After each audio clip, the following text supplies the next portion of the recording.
تاریخ اسلام میں عدل و انصاف عدالتوں کا جو معیار رہا ہے اس کی ایک جھلک ہمیں سمرقند اور بخارا کے فتح کے واقعے میں نظر آتی ہے۔ یہ واقعہ امیر المومنین حضرت عمر بن عبدالعزیز کے سنہرے دور خلافت سے تعلق رکھتا ہے۔ سپہ سالار اسلام قتیبہ بن مسلم نے ایک رات سمرقند اور بخارا کے فتح کر لیا، لیکن وہاں کے ایک عیسائی پادری نے حضرت عمر بن عبدالعزیز کے نام ایک خط لکھا جس میں اس نے شکایت کی کہ اسلامی جنگی اصولوں کے مطابق کسی علاقے پر حملہ کرنے سے پہلے وہاں کے لوگوں کو اسلام کی دعوت دی جاتی ہے۔ اگر وہ انکار کرے جزیہ کی پیشکش کی جاتی ہے، اور اگر وہ جزیہ بھی لینے سے انکار کریں تو 3 دن کی مہلت دے کر پھر جنگ کی جاتی ہے۔ لیکن ہمارے ساتھ یہ اصول نہیں اپنائے گئے، بلکہ ہم پر راتوں رات حملہ کر کے شہر فتح کر لیا گیا۔ یہ خط لے کر قاصد دمشق روانہ ہوا۔ وہاں ایک شاندار عمارت میں لوگوں کو رکوع و سجود میں دیکھا تو سمجھا کہ شاید یہی امیر المومنین کا محل ہے، مگر بتایا گیا یہ تو مسجد ہے اور امیر المومنین کا گھر اس پتے پر ہے۔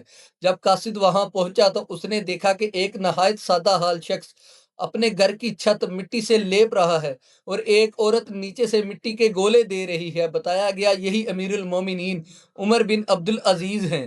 امیر المومنین نے خط پڑھا، اسی خط کے پچھلے حصے پر لکھ دیا، قتیبہ بن مسلم اپنے خلاف ایک قاضی مقرر کریں اور جو اس معاملے کا فیصلہ کرے اس پر اپنی مہر ثبت کر دی۔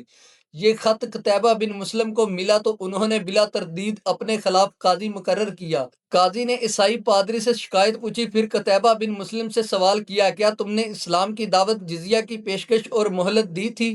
جب قتیبہ بن مسلم نے یہ تسلیم کیا کہ ایسا نہیں ہوا تو قاضی نے فیصلہ سنایا، تم نے اسلامی اصولوں کی خلاف ورزی کی ہے، لہٰذا تم اپنے پورے لشکر اور مال کے ساتھ آج شام سے پہلے یہ شہر خالی کرو گے۔ یہ فیصلہ سن کر عیسائی پادری اور اہل شہر حیران رہ گئے۔